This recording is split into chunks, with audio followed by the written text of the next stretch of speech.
nakakainis kasi imbes masumpungan na ng bansa ang katarungan. Ang mga naiiwan sa atin ay katanungan. Kung walang tinatago, hindi dapat itago. Ang paglilitis ay dapat hayag sa mga tao. Taong bayan ang dapat nilang higit na iniisip. Bakit ang taong bayan ang maraming iniisip? Kayong nasa taas, kami nasa baba. Mas malawak ang tanaw kung nagpapakumbaba. Sa inyo po namin pinagkatiwala ang pag-asa. Kamtansa na namin ang gusto naming matamasa kaunlaran. So ang tinig ng nagkakaisang bansa, pananagutan ng angat ng bawat isa.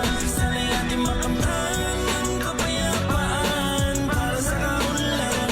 Dapat ay pagbuksan at ilaw ng daan. Tiwala ng sambayan ng Pilipino.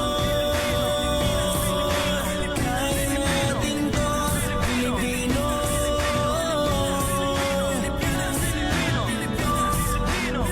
Pilipinong nagdurusa at nagkakandaraman na sa paghanap buhay. Halos magkanda Kuba, pero bakit di man lang bigyan pansin? Tangkain nyo naman sana kaming kamustahin. May bagyong bagsak kabubong, hindi lang hangin ang may sala, kundi dumaan sa mesa, pero mesa'y walang paa. Di lang ulan ng bumaha, kundi pati galit ng mas na di nyo kayang tabunan. Maski balutin nyo ng pera, usapang pera mabilis di nyo matiis. Pag pinanong pa'y nagmamalalis, di nyo alam magdating sa amin. Masyado kayong nagmamalabis. Huwag na lang din noon malala na sitwasyon. Nilatag nyo lahat ng matigil ang korupsyon. Bayan ang ninanakawan, nasa na ang perlas ng silanganan? Sariling bayan ang ninanakawan, nasa na ang perlas ng silanganan? Ito ang tinig ng nagkakaisang bansa, pananagutan ng angat ng bawat isa. Sana'y ating makamtan ng kapayapaan para sa kaunlaran. Dapat ay pagbuksan at ilawan ang daan. Tiwala ng sambayan ng Pilipino.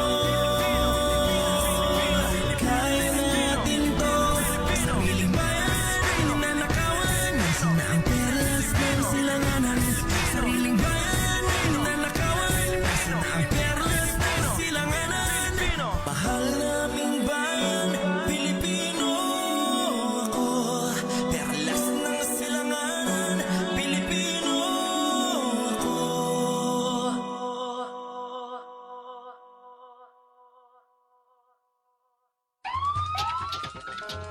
Narito na ang programang sandalan ng mga naapi, sumbungan ng mga naabuso, tumutugon, umaaksyon sa lahat ng panahon.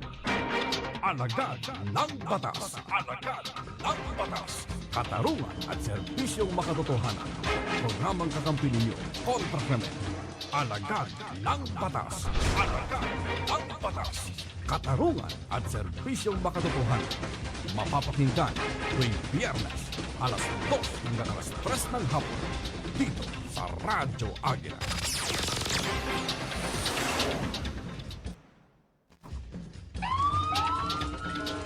Narito na ang programang sandalan ng mga naapi, sumbungan ng mga naabuso, tumutugon, umaaksyon sa lahat ng panahon. Alagad ng batas, alagad ng batas, katarungan at serbisyong makatotohanan. Programang kakampi ninyo, kontra krimen. Alagad ng batas, alagad ng batas, katarungan at serbisyong makatotohanan. Mapapakinggan tuwing Biyernes, alas 2 hanggang alas 3 ng hapon, dito sa Radyo Agila.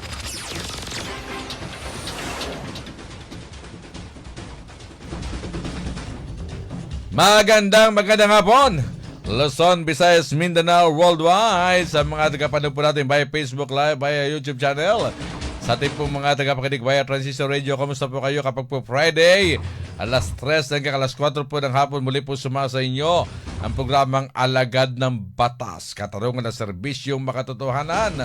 Magsama-sama nga po tayo hanggang alas 4 po ng hapon. Ito po si Kuyang Glenn Gatos, of course. Kasama ko si Captain Cherry Vicente ng, of course, ng PKG, tama?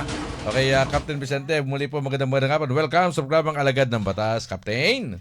Magandang hapon po, Kuya Glenn, at Yes. sa ating mga tagapakinig at manonood dito sa Alagad ng Batas, Ayun. Radyo Agila. Ayun. Ma'am, bago na, ngayon lang nga tayo nag-partner, ano? Yes po. Okay, si Ma'am Cherry po ay taga saan po talaga? Taga Tarlac ako, Kuya Glenn. Tarlac, okay. So, tanong, alam mo naman dito kapag lapit na tayo ng mic. Alam mo naman Apo. kami rito, ma'am, may nagtatanong kapag bago kong kasama eh. Ba't po kayo naging pulis, ma'am, Captain Cherry? Ano ba ang nag-good sa inyo? Palagay ko po, it runs within the family po. Kasi po, ang aking father ay sundalo po. Wow. At karamihan po sa aking mga kababata po ay nag-aplikante po ng police noon. So, kaya po tayo naririto ngayon sa serbisyo. So, ano ba, hindi ba kayo, pero ito ba yung una yung pangarap na magpulis or meron kayong iba rin na gusto sanang maging pangarap ninyo? May iba po tayong gusto noon, Yes. Kuya Glenn. Gusto natin maging office personal, like sa accounting, ganyan. Ayun. Kasi yan ating natapos. Tapos kayo ng accountancy? Yes po. Wow. Dapat pala yung iba kukuha ng pagkatapos accountancy, maglolo, di ba? Yung CPA Opo. lawyer. Actually, yan po ang plano before. Pero siguro ito po yung tinatawag nating calling po talaga. Destiny po ninyo. Destiny po. Yung magsilbi kayo sa Yes po. So, ano yung first assignment po ninyo, ma'am? Ang first assignment ko din po ay sa Tarlac din po. Sa po siya, Provincial Mobile Group po. Then, nag-Criminal Investigation and Detection Group na po ako after po. CIDG ka rin? Yes po, Oo. sir.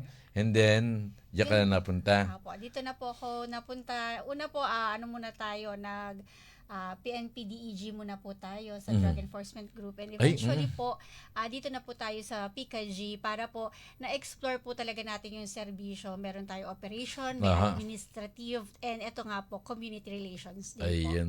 So, halos na pagdaanan mo na pala, no? Lalo na sa Opo. drugs, no? Talagang Yes po. yung drugs, medyo matinding trabaho dyan, ma'am. Totoo po. Talagang lalo na yung mga panahon ng dating administrasyon ngayon, kahit na sabi natin hindi naman priority yan, pero talagang yan pa rin naman ang isa sa mga ating pong talaga pinaglalaban ng drugs. Yes. So, noon ma'am, talagang talagang yung kampanya laban sa droga, saan kayo naka-assign nun? Sa na po ako noon sa Special Operations Unit 3 po, sa Region 3. Napunta rin tayo sa Kuya sa Region 2 and Region 1. Awa. Opo. Dahil mo ng region na pinuntahan. Opo. Oho. Ma'am, sabi kasi ganito, di ba? Kapag ikay isang pulis, no? Tapos yung babae, kayo daw yung mas matinding, ma'am, yung trabaho ninyo. Pagdating sa bahay, trabaho kayo bilang nanay, bilang ate, di ba? Yes, totoo po. Kayo po, paano niyo po yan mabigyan ng kasi baka marami pong mga nakikinig ngayon sa atin ng mga mismong kababayan na gusto magpulis. Paano niyo siya minamanage, ma'am? Serbisyo at pamilya? Actually po talaga dahil sinumpo ang tungkulin po to. Pagka tinawag po tayo para maglingkod, talaga pong naiiwan ng pamilya. Isa yan po ang guilt feeling po ng isang mother po, isang ate at bilang isang anak during that time kasi kailangan nating magsilbi sa bayan. Pero nababalansi po natin yan dahil may mga technology naman tayo Ayun, ngayon. tama. Oo. At the same Video time, call. pwede na po, pag umuwi po talagang ikay maninilbihan talaga sa pamilya mo, ipagluluto, ipaglalaba. Hindi po tayo pulis sa loob ng Yeah. bahay niyo po. Tayo po ay nanay, Yan. kapatid, ate, Ganon. asawa, of course po. Oo. So kayo mga paano niya pagdating sa bahay niya, yung mga bata paano ilang beses ba silang kapag nadadalaw niyo sila? Actually po, parang 24 hours ko lang po silang nakakasama.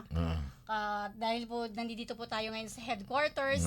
Sila nasa probinsya, Sila ganun. po yung nasa probinsya. Talaga namang pong, tutok pa rin naman tayo, Kuya Glenn, kasi nga meron na nga tayong Gadget, gadget po. ah. Pag nasa bahay naman po talaga, hindi kailangan pa rin doon maituro sa kanila kung ano yung mga basic na gawain. Yung sinasamantala Yes niyo po, ba, sinasamantala ko po yun Captain, na no? maano sila maturo ang makapagluto. Mga lalaki kasi, Kuya Glenn, Ah, mga anak ko. pinatalo pa yung panganay. At least pala mga lalaki, di mo Yes masyado po. inaalala. Siyempre lalaki, di Yes ba? po. Ilan ba yung anak niyo? 2 lalaki po, isang 17 at saka isang 15. Oh, Nag-birthday lang po nung January 22. Kaya late month po, gusto ko pong batiin ang aking Yes. anak. Dave, happy birthday. Ayun. At least pala yung mga binatilyo na, no? Yes po. Yun naman ang kainaman kasi binatilyo na sila. Pero hindi po ba ibig sabihin dito, Ma'am Cherry, na lalaki, kaya nyo na yan. Yung inyong quality time na pagtawag sa kanila, yung quality time na kapag kasama nyo sila ay hindi nyo napapabayaan yun bilang nanay. Totoo po. Kasi po, after office work po talaga, kailangan may video call po talaga kami. Kumustahin po sila sa eskwela. Ganyan po. At kasama rin po ako sa group chat po ng parents and even po yung sa teachers. Talagang involved pa rin po kahit Yes. malayo po. Yun, di ba? Kita niyo yung ating pong mga policewoman, ano? Hindi lang yung trabaho dito yung sa nakikita niyo ngayon, yung behind the scenes, Yes hindi binabanggit natin bilang nanay, ginagawa pa rin nila yun. So, yung sila ni Kuya, yung po mga anak niyo nandun sa mga magulang niyo, sa po mga lola. Sila lang po ng kanilang daddy po. Ay. At talaga pong, kasi ang nanay ko po ay nasa kabilang buhay. No? Oo, okay. At ang tatay ko po ay may edad. May edad na. Ganun So, din po sa kanya po. Ang mama niya po ay nasa abroad. So, sila lang po. Oh, at least si Kuya hindi naman siya pulis, hindi naman. Pulis din. po. Pero nandun sa Tarlac. Yes po. Okay ano. So ayun nga lang 'di ba yung dapat ay tanong paano yung kaibahan ng parehong pulis, ma'am? Diba? Maaga pong nag-mature ang mga bata. Ayun. Yung po talaga pong they have to be on their own po. Yung disiplina po talaga, means hindi naman na siya tinuturo talaga namin kasi nakikita sa amin. So, yun po yung kanilang nagiging day-to-day living. Maaga rin sila nagigising. Alam rin nila yung oras ng uwi. Ano ba yung dapat po? Kasi, though syempre mga bata, may kakulutan talaga. Talagang papastulin natin ng maayos. Talagang may mga, tawag dito, may mga tampo rin sila. Lalong-lalo na kapag hindi sila nabibigyan ng oras. Pero, anak kasi sila ng pulis parang mabilis na nilang maunawaan kasi lumaki na silang ganun. Ganon, Yun po. Pulis po ang tatay, pulis po ang nanay, kaya ang mindset dapat din ng mga anak pulis din kasi ang mga magulang po ay nagsisilbi sa bayan, minsan graduation, birthday, hindi mo mapuntahan because duty first, di ba? Yes po, nung nakaraan family day din po, family day din birthday. Diyos ko talaga nakakaiyak talaga, Kuya Glenn, kasi wala talaga. Wala ka, gusto mo man, pero hindi pwede dahil merong higit na mahalaga yon, pero dahil nga po kayo nanumpas para sa bayan, maglilingkod para sa bayan, so sakripisyo talaga ang pagiging alagad ng batas. Okay, anyway, nasa atin lang via Zoom. Nakipagkwentuhan pa kami ni Ma'am Cherry. Maganda naman nagkukwentuhan tayo ng ganyan, para malaman naman ng iba kung ano yung buhay ng isang babaeng pulis. Samantala, nasa ating via Zoom, ang chief po ng Public Information Office ng Police Regional Office 1. Diyan po yan sa may Ilocos Region. Si Police Major Divina Albino. Makipagkwentuhan po tayo kay Major Albino. Major, magandang hapon. Welcome po sa programang Alagad ng Batas. Si Kuya Glenn Gatos po ito at kasama po natin si Police Captain Cherry Vicente. Major Divino, magandang hapon po. Magandang hapon po. Yes po, Kuya Glenn and Ma'am Cherry. Isang mapagpalang hapon po sa ating lahat, lalong-lalong daw po sa ating mga taga-subaybay ng programang ito. Naway naging mapayapa po at least ang naging pagsalubong natin sa bagong taon. Sa po ng aming Regional Director, Police Brigadier General Lindo Reyes, lubos po kami nagpapasalamat sa karangalang maimbita po sa programang ito at mabigyan po kami ng pagkakataon na may bahagi naman po ang mga annual accomplishments po na dito sa PRO1 at mga magagandang programa dito po sa Ilocos Region. Kanina ma'am, napagkwentuhan ko po Naunahan ko na pong magkwento po si Ma'am Cherry bakit siya naging pulis. Nalaman ko na yung kwento niya. Siyempre, kailangan ko rin naming malaman ng kwento niyo, ma'am, bilang isang babae. Bakit niyo pinasok ang pagiging alagad ng batas, ma'am? Yes po, sir. Ako naman po tayo inyong tanong. Personally po, ako po ay nagmula sa isang mahirap na pamilya. So, nung college ako ay pumasok po ako, isa po akong working student sa school po namin.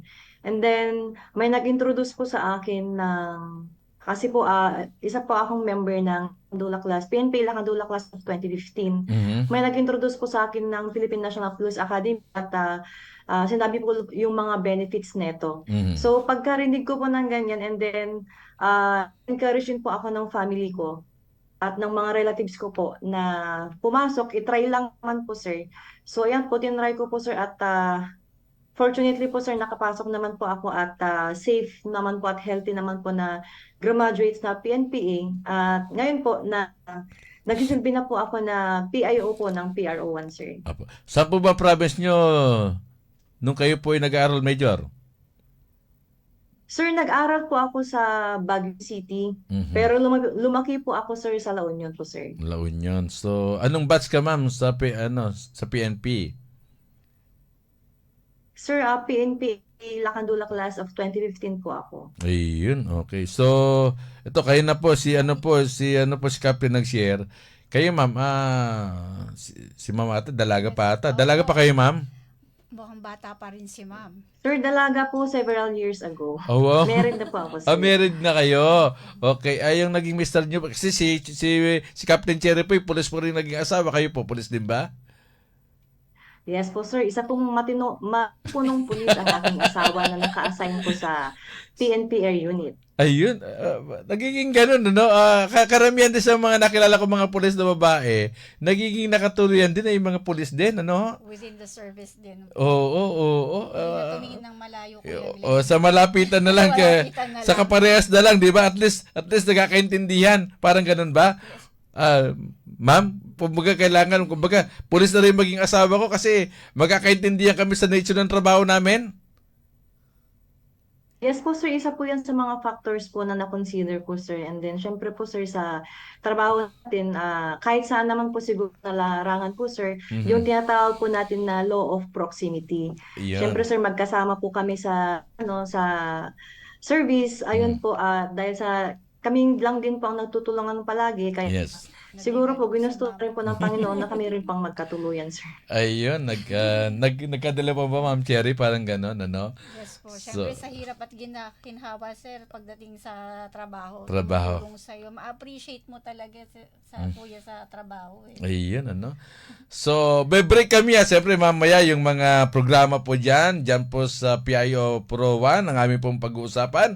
So, nalaman na po natin ang kasaysayan po ng aking pong dalawang kasamang policewoman. Talagang saludo kami sa kanila. Pero tuloy tayo sa ating pong mga talakayan sa aming pong pagbabalik.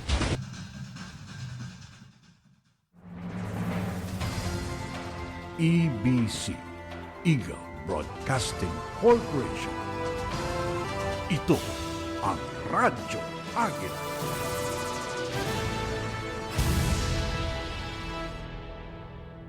Oras po natin, 3:60 na po ng hapon. This news is brought to you by Clean and Fit.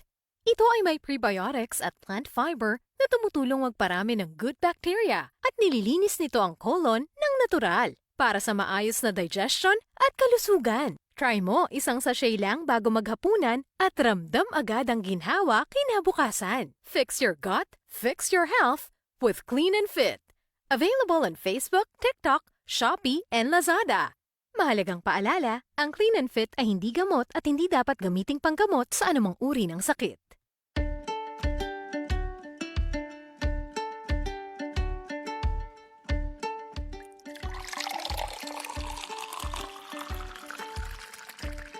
Don't forget to drink water. Water and Mom, what so important about drinking water? Anak, it's important to your health. Iwas dehydration. Why? Ano pong mangyayari kapag na-dehydrate ako? It will cause your body to overheat. What? Parang makina ng sasakyan po na nag-overheat? Kaya nga mahalaga ang water sa katawan dahil it maintains your body temperature. Water gets rid of waste, nakatutulong sa digestion, nagdadala ng sustansya sa cells natin, at naghahatid ng oxygen sa utak. And a good moisturizer. So, alam mo naman pala, the two of you, yung benefits sa pag-inom ng water. Yes, Mom. Can we have 2 glasses of water, please? Okay! Thank you po.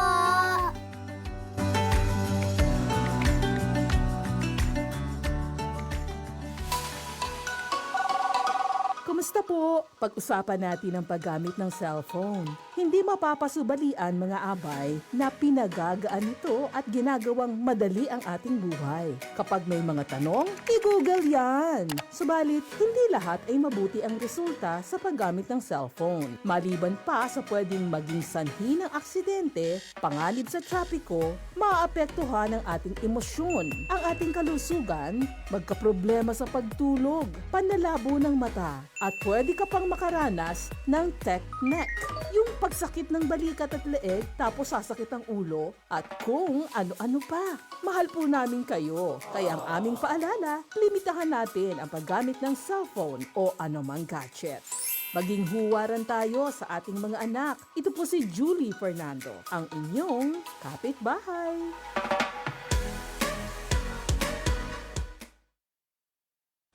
Alam ba ninyo na ayon sa pananaliksik, kahit ang short-term e-cigarette use ay maaring maging daan para magkaroon ng cellular inflammation at kapag ganito ang nangyari, hindi malabong mauwi sa lung cancer at iba pang respiratory diseases. Kaya naman ang World Health Organization o WHO ay naglabas ng babala sa paggamit ng vape o ng e-cigarettes. Ayon sa WHO, bagaman mababa ang toxic levels ng ilang brand ng vape, subalit ang battery-operated device na ginagamit para dito ay nagdudulot rin ng panganib sa kalusugan ng tao. Tandaan, hindi nakatutulong ang vape kung gusto mong umiwas sa paninigarilyo dahil sa taglay na nicotine ng kemikal na ginagamit dito. Ito ang dapat mong malaman. Alagad ng batas. Katarungan at serbisyong makatotohanan.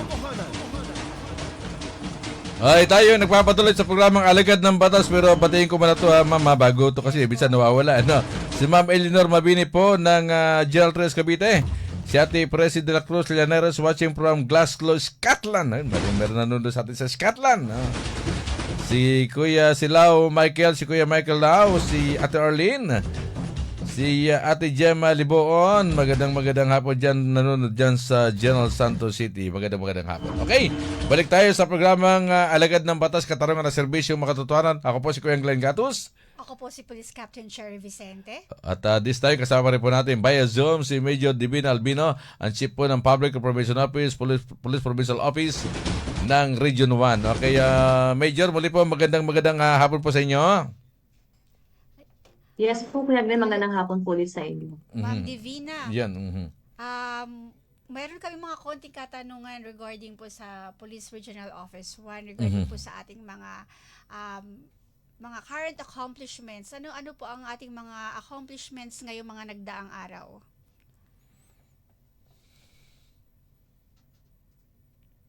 Ma'am, nakamute po kayo, ma'am. Ma'am Divina, mukha ta nakamute si Ma'am Divina. Nakamute ba, ma'am? Go ahead po, ma'am. Salta na po kayo.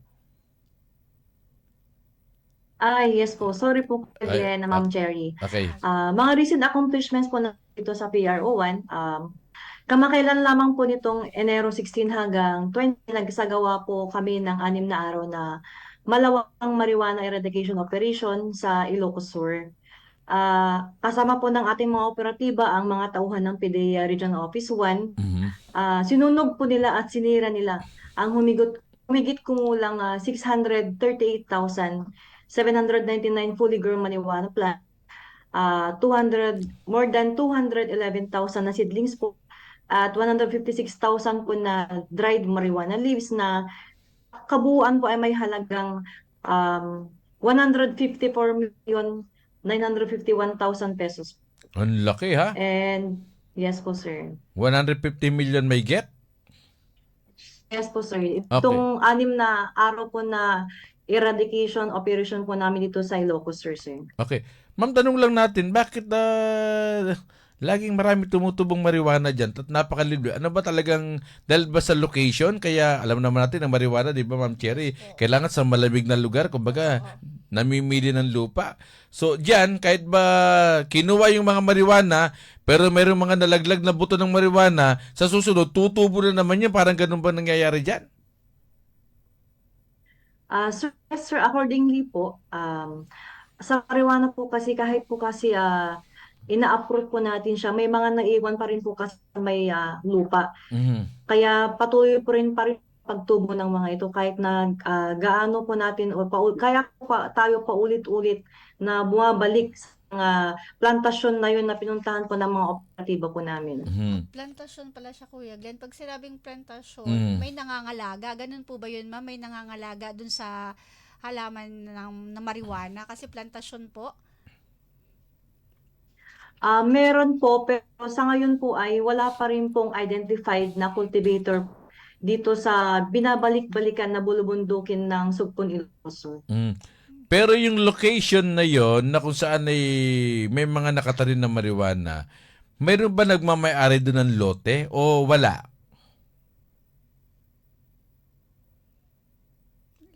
Ma'am, wala po kayong ano, ma'am. Ma'am, nakamute po kayo. Nakamute po kayo, ma'am. Pakiulit po.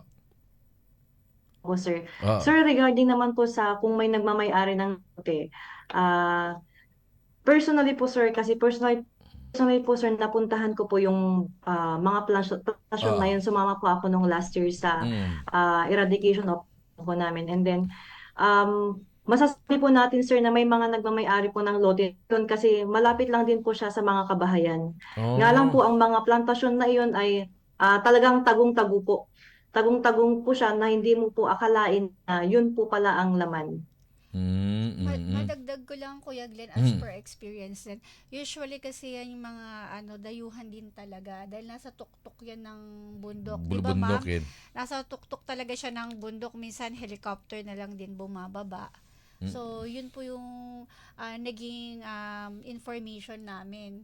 So, talagang yung mga kababayan natin doon, wala talagang alam Idea. kasi walang idea kasi binababa po sa taas ng Hindi bundok. naman sila pupunta ng bundok para tignan Yes kung po. mga nakatanim. Kasi nakita lang, puro lang taniman. Sumaliban lang na mayroon palang marijuana doon, ano? Yes po. Mga ganun po yung mga nakalap naming mga informasyon po nung kami po ay namamasyal sa bundok ng Kalinga nung ako'y na-assign po ng Region 1. Ayun, okay. So maliban sa marijuana, ma'am, ano pa yung mga tanong natin Yes po. kay Major?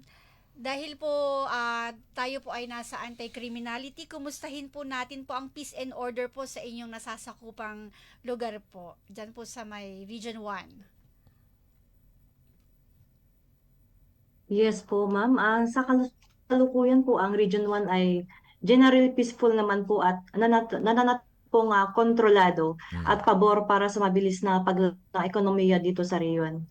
Nung nakaraang taon po, ang PRO1 ay nakapagtala po ng bagyang pagtaas sa kabuuang ilang na 8,788 na crime incidents po. Kumpara noong taong 2024 na may 8,698 incidents. So mapapansin po natin na meron pong bahagyang pagtaas na 1% o 90 incidents po. Ang mas pinaging po na kampanya ng PRO1 laban sa kriminalidad gaya ng checkpoint, ng patrol operations, pag-aresto po sa mga wanted persons, pagsasagawa ng SACLI or simultaneous anti-criminality and law enforcement operations, one big time po. Ito po ay nagresulta po sa makabuluhang 3% na pagbaba ng index crimes. Kung ikukumpara naman po natin ito nung nakaraang taon sa taong 2024. Sa non-index crimes naman po, meron po tayong 1% na pagbaba.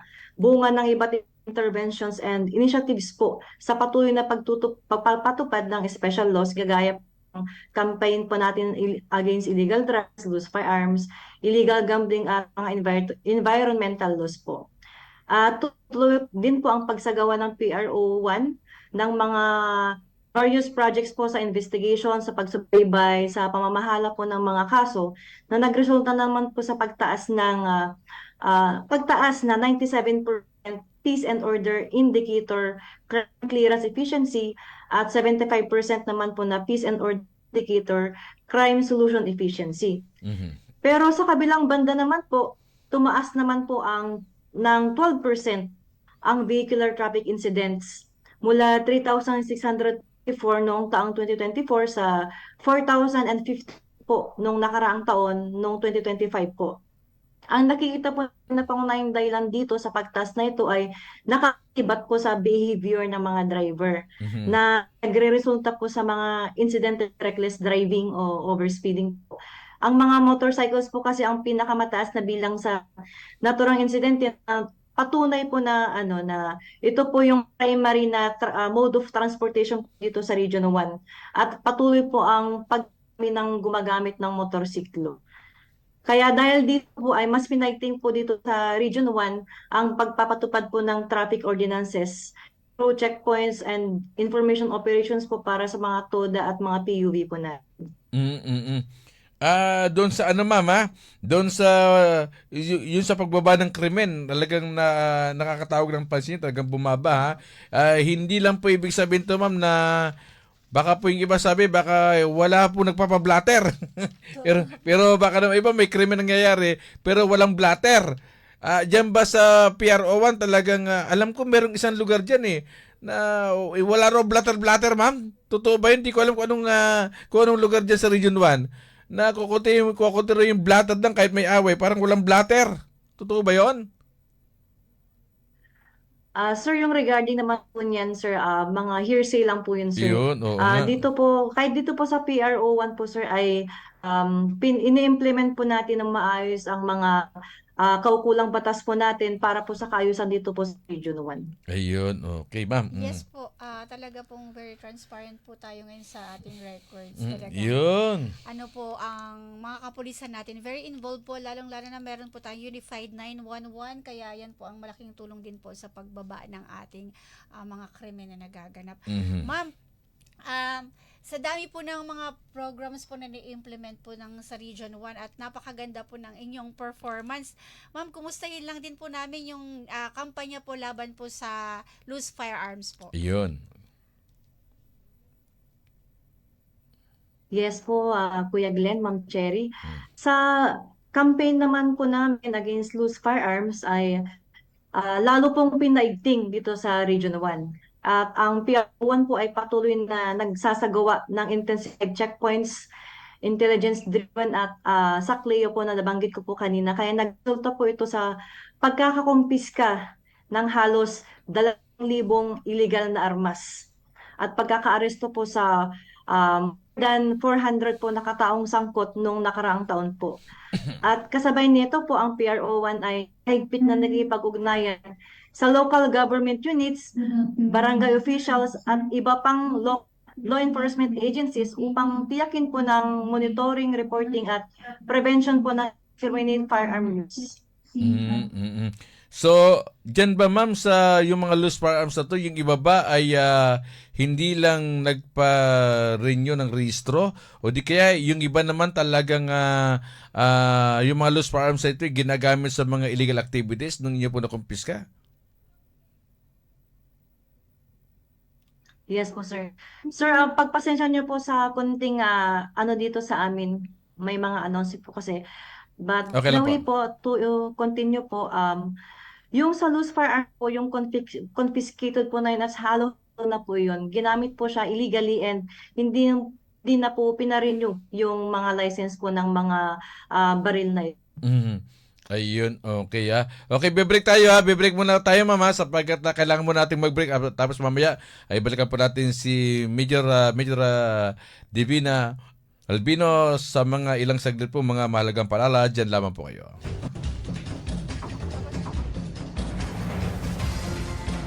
EBC, Eagle Broadcasting Corporation. Ito ang Radyo Agit.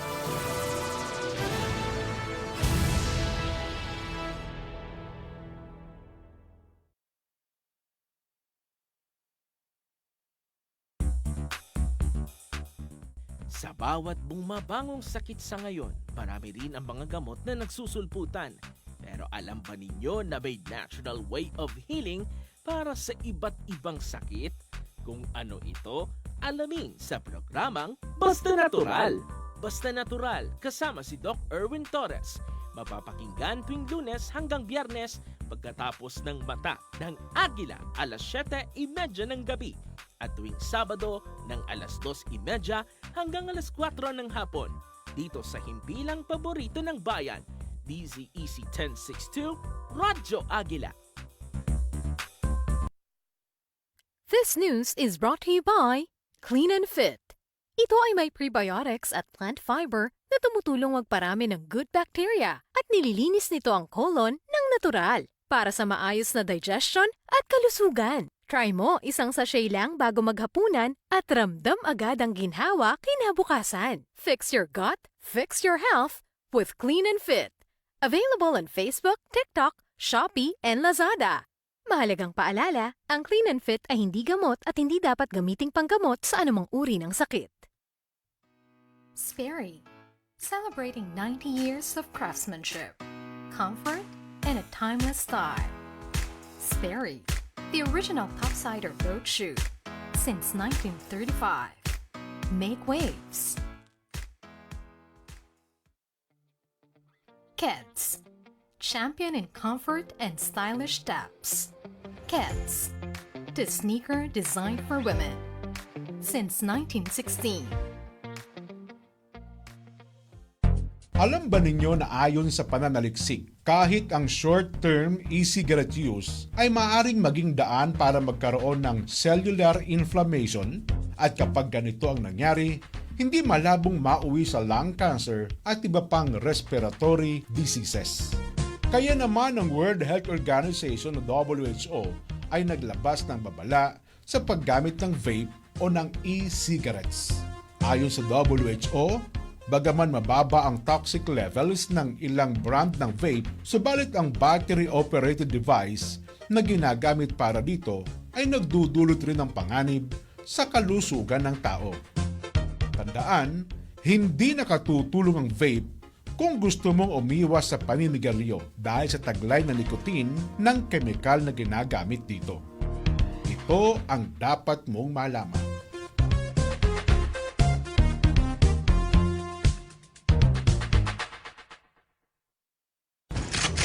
Alagad ng batas, katarungan at serbisyong makatotohanan.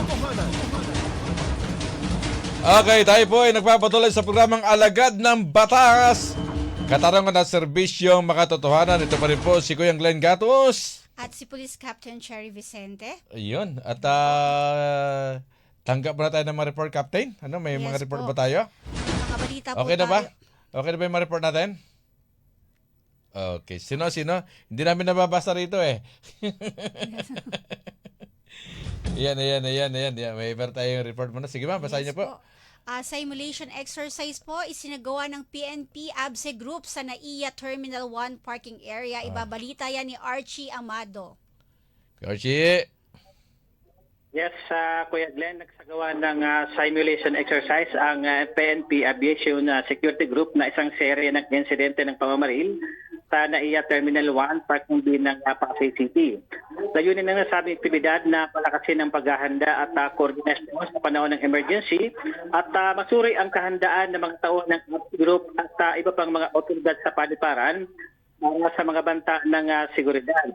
Ang exercise ay nagtrabahan ng mga kinatawan mula sa NNIC, CAAP at UTS kasama ang APT Group Deputy Director for Operation para matiyak ang kahandaan ng mga ito sa pagtugon sa panahon ng emergency. Archie Amado para sa Radyo Agila. Matatag, matapang, matapat. Thank you, si Kuya Archie Amado. Nagkati sa ating oras, 3:37 na po ng hapon. Sunod na pa natin itong mga balitang ito. Kuya Arvin, sinyas ka lang. Kung tatawagan na namin itong mga balitang ito. Okay ma'am, ano ba yung una nating balita dyan? Ang una po nating balita ay ang tinatayang 7 milyong pisong halaga ng smuggled na sigarilyo na nasa bat ng Pro 11 sa Davao del Sur. Ibabalita po yan ni Patrolman Edwin Baris. Okay, Edwin Baris, good afternoon. Okay, balikan natin. Balikan natin si Edwin Bares. Okay, balikan na ba natin si Major muna? Ano ba? Kaya balikan natin si Major Albino. Okay, Major Albino, muli po magandang hapon po sa inyo. Magandang hapon po ulit, Kuya Glenn and Ma'am Cherry. Ayun, Yes po. Dun sa mga natin kanina mga Yes tanong, po. Ma'am Kanina Cherry? nabanggit po natin yung mga accomplishments natin, yung ating efforts po sa peace and order. Ma'am, dahil marami po tayo mga accomplishments, meron po ba dyan participation po ang ating community? Ano po yung mga programa natin na naibahagi sa ating mamamayan upang mapalapit po sila sa ating mga kapulisan? Yes po, Ma'am Cherry. Meron po tayo sa buong hanay ng pulisya na sinasagawang mga PCR activities po at mga community support programs kung saan nakikipag-ugnayan pang kapulisan natin sa mga barangay, sa mga kabataan, sa kababaihan at sa iba pang mga members ng community po. Meron din po tayong citizens complaint desk sa bawat police station at hotlines at help desk numbers po para sa mas mabilis na pagre-report o pagtatanong. Meron din po tayong barangay dialogues at community meetings kung saan po ang kapulisan natin ay direkta pong nakikipag-usap sa mga residente. At ginagamit po ng PRO1 ng opisyal na social media at website para magbigay ng mga paalala at panawagan po sa publiko. At syempre po, lagi po nating tatandaan na sa ating organisasyon, ang bawat pulis po ay mukha ng PNP at sa bawat pakikipag-usap po natin sa komunidad, maging ito ay sa checkpoint, sa pagpapatrolya, sa pagresponde sa krimen, dala-dala po natin ang imahe ng buong PNP. Kaya ang PCR po ay isang ugali at pananaw na dapat taglayin ng bawat kapulisan upang maging tunay at makabuluhang bahagi po tayo at kakampi ng bawat pamilyang Pilipino. Pero ma'am, dito sa inyong dito sa inyo pong kampanya diyan, matanong ko lang kasi masingit ko rin kumusta po ang yung pong bilang po ng mga pulis po diyan po sa Region 1? Sapat ba para pangalagaan or kumusta po ang inyo pong muna pong recruitment din? Yes po sir. Kung ang pag-uusapan po natin ay yung number po ng police personnel po dito sa PRO1, kung sapat po ba ito para sa pagpapatupad ng peace and order po dito sa region, ay masasabi ko pong sapat na sapat po ito.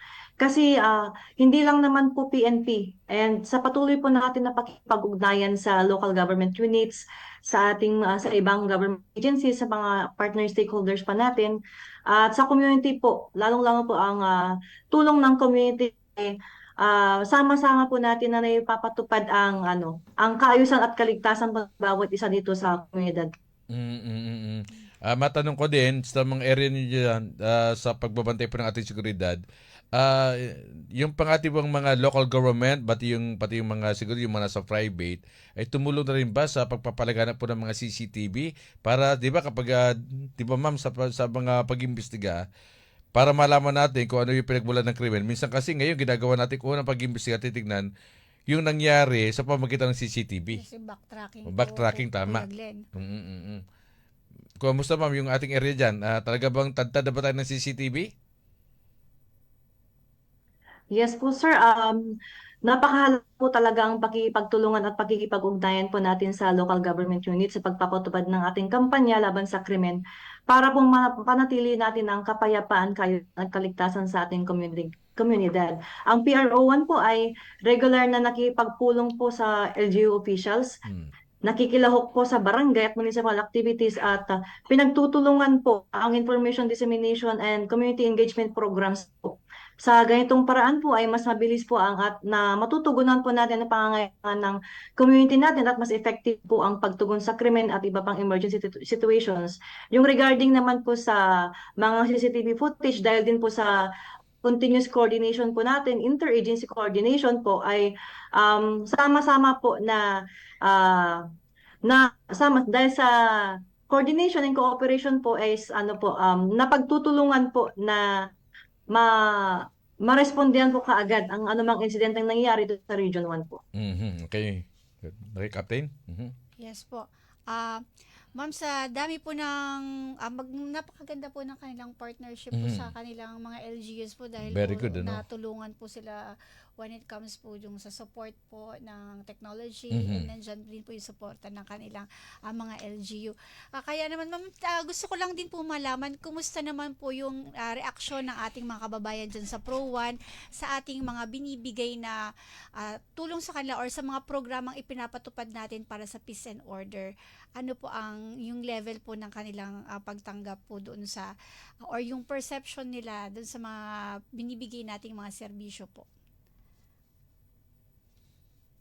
Yes nga po, dito sa Region 1 dahil sa maayos po na pagdi-deliver po ng mga government services po natin dito ay masaya po at kontento po ang mga mamamayan dito sa Region 1 at patuloy pa rin po ang partnership po ng PNP at ng community para po sa patuloy na pag-implement po ng peace and order dito sa Region 1. Okay. Pero ma'am, sabi natin, di ba, ang lawak ng Region 1 eh. Bigyan nyo nga kami kung ano mga probinsyang hawak nyo para po sa kabatiran lang na ating po mga tagapakinig. Yes po, ang Region 1 po, sakop po namin ang mga lalawigan ng mula po sa Norte, Ilocos Sur, La Union at Pangasinan po, Kuya Glenn. So, 4 na probinsya. Yes po, Kuya Glenn. Pero malalaking probinsya yan. Malalaki po. As in, malawak po talaga ang kanilang area. Malawak yung area nyo, ma'am. Ang lawak ng ano nyo, lawak ng ang lawak ng nasasakupan ninyo. Opo, malawak po talaga ang nasasakupan ng PRO1, Kuya Glenn. At bigatin pa yung mga tao diyan. Totoo po. Major. Yes po, Kuya Glenn. yung sa lawak, Kuya Glenn, ng kanilang area, meron po ba dyan yung mga operations po regarding sa contra-insurgency? Yes. Sa inyong region po, ano po yung mga programa po natin when it comes po dun sa insurgency? Yes po, Ma'am Cherry. As a backgrounder lang po, nung taong 2022 po, ang Ilocos Region po ay idineklara na nasa ilalim na po ng State of Stable Internal Peace and Security ng Joint Regional Development Council, Regional Peace and Order Council at RTF-LCAC. So ang PRO1 po sa pagkikipagtulungan sa iba pang enforcement agencies gaya ng AFP, ng LGUs po natin at iba pang government agencies ay patuloy na nagsasagawa ng mga operations para mapanatili ang kasalukuyang katayuan nito. And mahalaga rin po ang community support program at peace activities po natin na layong tugunan ang ugat ng insurgency sa pamamagitan po ng pakikipag-ugnayan sa community at pagpigil po sa recruitment ng mga armadong grupo. At sa ilalim din po ng programa ng ating gobyerno na Enhanced Comprehensive Local Integration Program o ECLIP po, nagsasagawa po ang PRO1 ng debriefing para sa mga sumuko o mga surrenderies po natin, kung saan po tinutukoy ang mga pangangailangan para sila po ay matulungan sa kanilang muling pagbabagong buhay o reintegration po sa pamamagitan po ng pagbibigay po ng livelihood assistance at protective custody program po. Ma'am, meron ba kayong routine checkpoint dyan po sa Region 1? Yes po, Kuya Glenn. Paano po yung pag-ano po ninyo ito? Paano po yung pagsasagawa po ninyo dito po sa routine po? Paano po yan? Ilang beses po sa isang araw?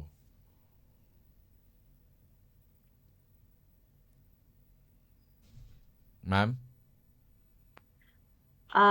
Yes, Kuya Glenn, may binabaan po na direktiba ang aming regional director na magsagawa ng checkpoints at yung sinabi niyo po kayo na routine checkpoints para hindi po ma-intercept ng mga motorista para hindi po sila makaiwas. Ngayon po, ang kanya pong direktiba ay as long as masugpo po natin ang mga checkpoints at ang pagkaroon po sila mag-implement pa sila ng checkpoint ay siguraduhin po na maayos po ito at tawag dito. Maayos po ang paggawa ng checkpoint at may observe pa rin po ang karapatang pantao ng bawat isa. Kapag nagpa-checkpoint ka, hindi ka dun sa madilim na lugar. Pag nag-checkpoint ka, nakalagay yung pangalan kung sino may yung mga on duty, di ba, ma'am? Yes po. At naka-uniform at nababasang mabuti yung pangalan ng mga naka-duty. Tama ba, Major? Yes po sir, at sa maliwanag na lugar po. Ayun, okay. Ma'am, medyo bago kayo po namin pagpatuloy, meron kami tatanggapin report. Sige, Ma'am Cherry. Yes po, may balita po tayo mula sa Davao del Sur. Nasamsam ng mga otoridad ang nagkakahalagang 7 milyong halaga ng smuggled cigarettes sa Davao del Sur. Ang detalye ibabalita ni Patrolman Edwin Baris. Nasamsam ng mga otoridad ang tinatayang 7 million pesos na halaga ng hinalang smuggled na sigarilyo matapos makumpiska sa isang delivery truck sa barangay Kamankiles, bayan ng Matanao, Davao del Sur.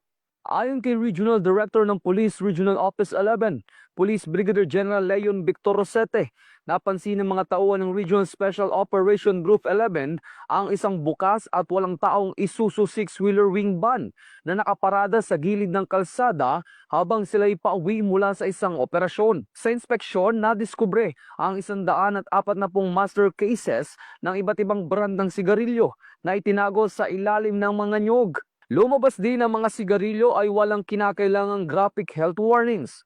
Nasamsam din ang nadiskubring delivery truck. Ang lahat na nakulang ebidensya ay nasa kustodiya na ng RSOG 11 at ipapasa sa Bureau of Customs para sa dokumentasyon at wastong disposisyon. Patuloy ang investigasyon upang matukoy ang mga responsable sa krimen.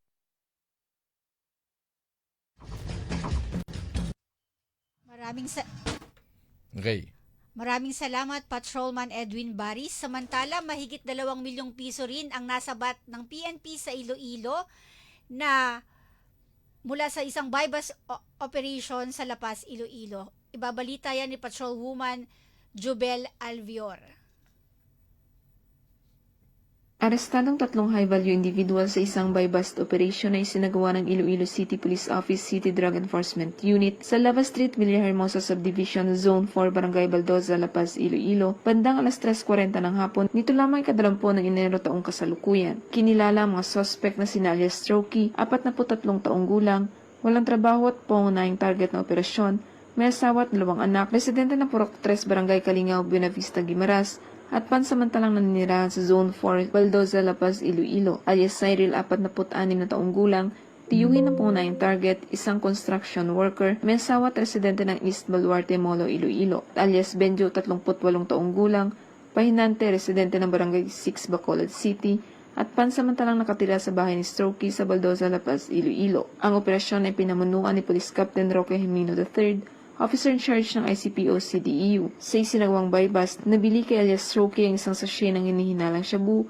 gamit ang 14,000 pesos na marked money. Bukod dito, nakumpiska rin ang 4 pang pakete at 3 not-tied na iligal na droga na nakalagay sa loob ng isang microphone case na natagpuan sa ibabaw ng isang mesa. May kabuang bigat na humigit kumulang 360 gramo ang mga nakuhang iligal na droga na may tinatayang standard drug price na 2,448,000 pesos. Sa kasalukuyan nakakulong mga suspect sa Iloilo City Police Station 2 at naharap sa kasong paglabag sa Republic Act 9165 o ang Comprehensive Dangerous Drugs Act of 2002. Patuloy na ipinapatupad ng Iloilo City Police Office ang maigpit na kampanya laban sa iligal na droga bilang bahagi ng kanilang tungkulin sa pagpapanatili ng kapayapaan at kayusan sa komunidad. Mula dito sa Police Regional Office 6 sa Kongnyong Police News Network Correspondent, Patrolwoman Jolibel Alvior, alagad ng batas sa gataguyod ng Balitang Pulis. Maraming salamat, Patrolwoman Alvior.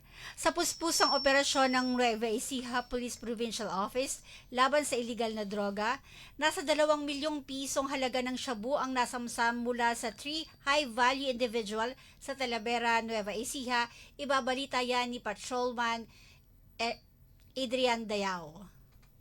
Nasamsam ng mga operatiba ng Nueva Ecija Police Provincial Office ang hinihinalang shabu na nagkakahalaga ng mahigit 2 milyong piso at naaresto ang 3 high-value individual sa isang anti-illegal drug buy-bust operation sa Barangay Kalipahan, Talavera, Nueva Ecija nitong Enero 20. Ayon kay Police Colonel Heril Daggett Bruno, Provincial Director ng NEPO, pinangunahan ng operasyon ng Talavera Municipal Police Station sa pakikipag-ugnayan sa Provincial Intelligence Unit. Sa naturang operasyon ay naaresto si alias Maria, 38 anyos, Marie Chris, 25 anyos, at Juliet, 53 anyos. Dalawa sa kanila ay residente ng Payatas, Quezon City at isa ay mula sa General Tino Nueva Ecija. Nagsimula ang operasyon matapos makipagtransaksyon ang isang police pusher buyer sa isa sa kanila. Na-recover mula sa mga sospek ang kabuang 8 plastic sachet ng shabu na bibigan na 300 gramo at tinatayang halaga na mahigit 2 bilyong piso. Kabilang ang mark money, ang tatlong naarestong sospek ay harap sa kasong paglabag sa Republic Act 9165 o Comprehensive Dangerous Drug Act of 2002. Ito ang bagong PNP para sa bagong Pilipinas, serbisyong mabilis, tapat at nararamdaman. Maraming salamat, Patrolman Dayaw. Okay. At balikan natin si Major Divina Albino. Major, muli magandang hapon po ulit. Yes po, Kuya Glenn, Ma'am Cherry, magandang hapon po ulit. Okay, ulit lang yung yung last natin tanong. Ayun ma'am, gusto namin kumustahin ang operations natin sa Unified 911. Ano po ang mga success stories natin regarding po sa mga pagbibigay responde natin sa mga tawag sa 911? Yes po, ang PRO1 naman po ay patuloy pa rin sa sasagawa ng simulation exercises. Nakatuon po sa maayos na coordination sa pagitan ng local police units para po sa mas mabilis na pagtugon sa anumang insidente sa reyon.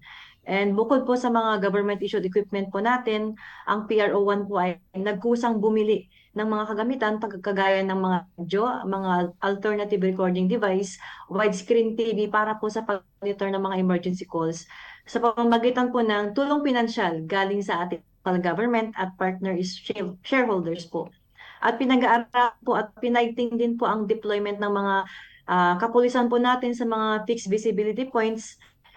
Sentralisado din po ang pagtanggap ng tawag, mas mabilis ang pag-alam sa eksaktong lokasyon ng insidente at angkop po ang unit na ipapadala.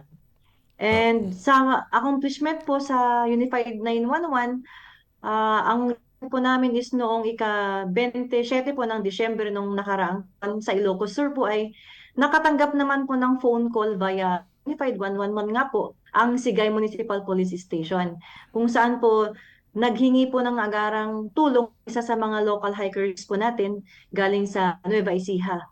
Sa kadahilan ng malubhang namulikat po ang kanyang paa, ang kanyang magkabilang binti. Habang naakyat po ang kabundukan ng Lungon sa may barangay San Elias, Sigay, Ilocos Sur po.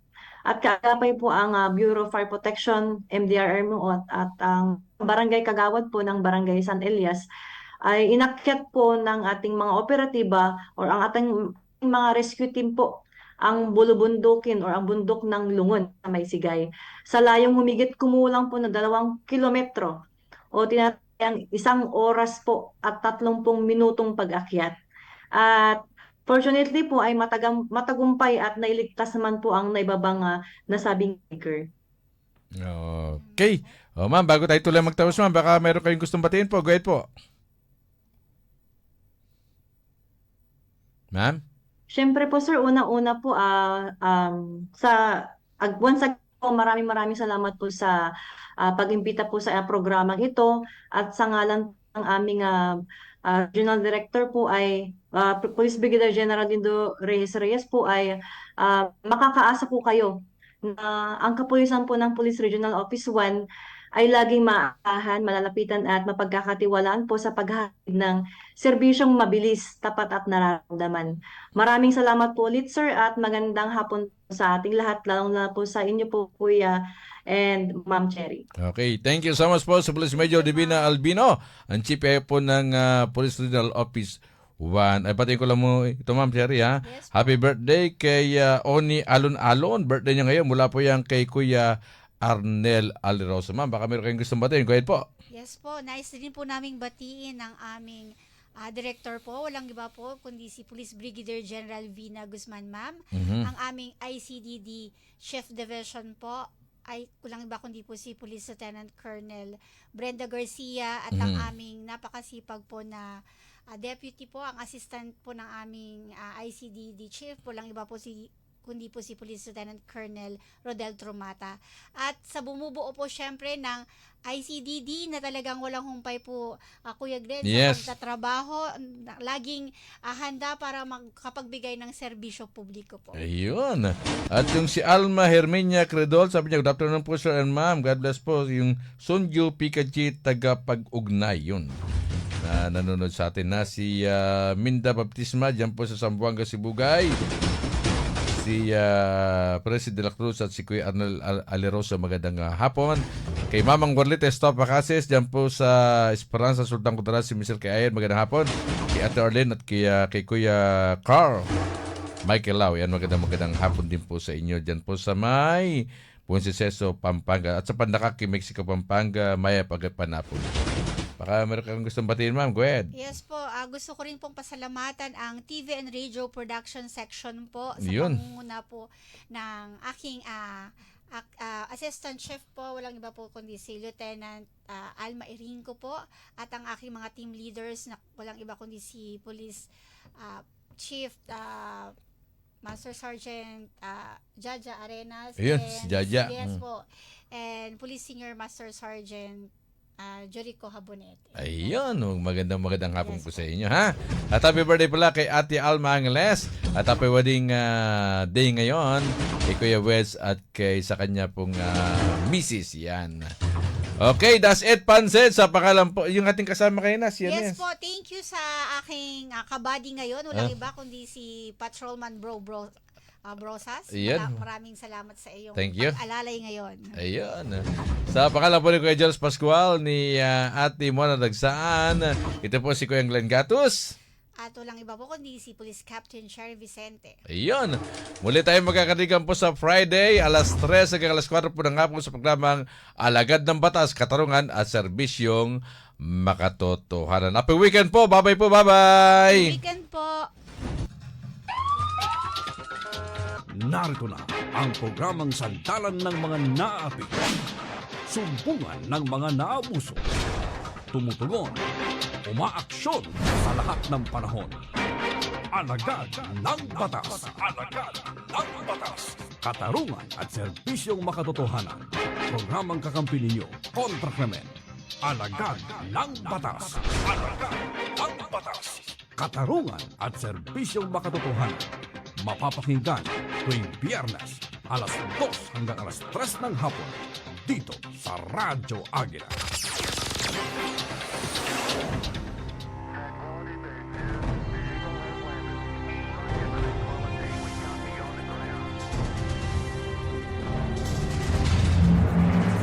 Five decades of excellence in broadcast communication. EBC, Eagle Broadcasting Corporation. Ito ang Radyo Agila.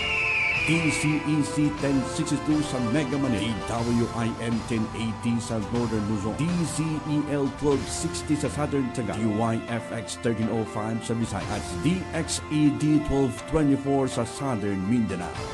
Ito ang Radyo Agila. Mabilis, malakas, pumapagaspas.